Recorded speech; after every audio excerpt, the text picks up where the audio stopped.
YouTube желісінде сұмдық оқиғасы мен қорқынышты арналар да бар. Оқиғалар шытырман, күдікті де, кінәлі де белгісіз. Ал кей арналардан тіпті кінәліні іздеп те керек емес. Кімнің айыпты екені көрген адамға бірден-ақ білініп тұрады. Ендігі оқиғаға арқау болатын YouTube арнасы Laser Smoke деп аталады. Бұл оқиға бізді сонау YouTube енді ашылып, халыққа тарап жатқан шаққа апарады. Сол уақытта Laser Smoke арнасы өз контентін бастады. Арнаның креативтілігі сол олар темекіні қалай шегу керектігін үйрететін. Айтпақшы, бұл арна әлі күнге дейін YouTube'да бар. Осы жайлы алдағы минуттарда айтатын боламын.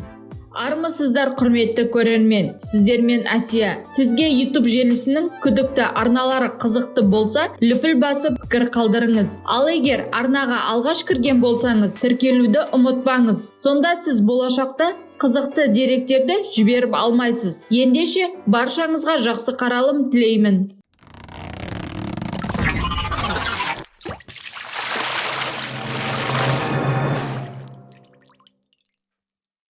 2006 жыл халық арасында YouTube таралып жатса да, көбісі жай көрермен рөлінде. Кейбір контентті тұрақты салатын арналар болмаса, көбісі YouTube'ты қалай қолдану керектігін де білмейтін. Контенттің басын бөлігінде бір ер адам темекіні шегеді. Жай шекпейді, неше түрлі трюк жасап, көрерменге ерекше эстетика ұсынғысы келеді. Осындай видеолардың бірі темекіні газға қарсы маскамен шегуге арналды. Автор видео тақырыбында жазылған затты шынымен де видеосында белін түріп қойып жасауға кіріседі. Қолына ұстаған шылымын масканың бір тесігіне тығып тарта бастады. Бұдан өзге ол жалпақтығы бас бармақпен бірдей сигараны екі танау тесігіне тығып қойып ішіне қарай тартады. Немесе бір уақытта темекінің барлығын көптеп шегеді.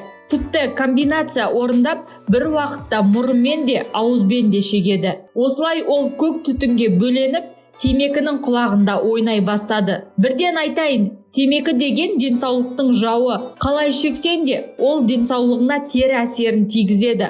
Ал мына еркектің темекіні осылай шегуі көп ұзамай-ақ өзінің зиянын тигізе бастады. Мұны біз YouTube арнаның видеоларынан қарап-ақ біле аламыз.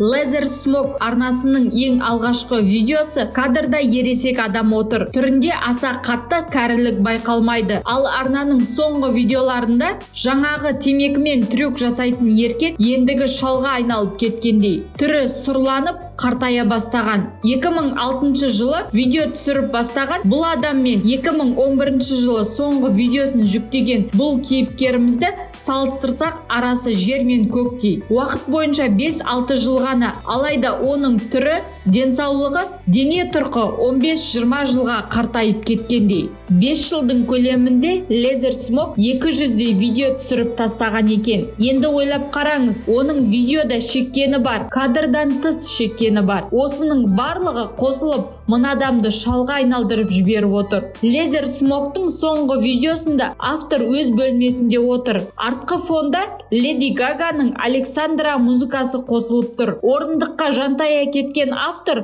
музыка біткен соң қолына бір тұқыл темекіні алады. Шылымды тұтатқан соң оны аузына апарып, ендігі соруға айналған өкпесіне көк түтінді құмарлата тартады.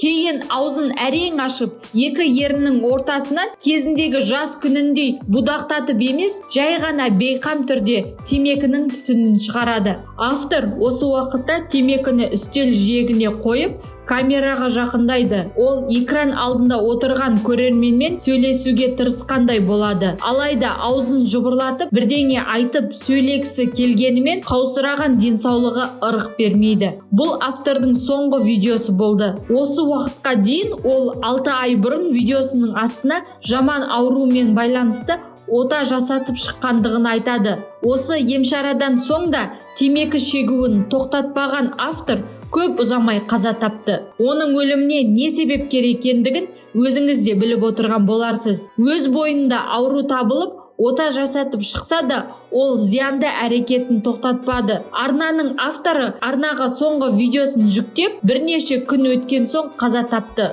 Laser Smoke арнасының көрермендері автордың өлімін досының жазған комментария арқылы білді. Laser Smoke арнасының басынан өткен осы оқиғаны білген соң екі нұсқалы түйін шығара аламыз. Бірінші кезекте арна темекінің зардаптарын ашық түрде шығарып бергендей. Бір кездері Дейвтің YouTube'та өсуіне әкелген темекі соңында оның өшуіне де әкеп соқтырды. Екінші түйінге келсек, бұл адамдардың зиянды затты көре тұра оны ақтап алуға тырысуында. Дейвтің темекімен болған қайғылы оқиғасын көре тұра видеолардың комментарийінде адамдар авторды аңызға балап қол соғып жатқандар да бар. Пікір білдірушілердің бірі Дейв темекінің өзіне зиян екенін біле тұрса да өзінің принципіне адал болды және соңғы демі шыққанша темекіге сенім білдірді. Сол үшін ол аңыз адам деп жазса, мен Дейвке қызығып темекіні бастадым дейді келесі біреу.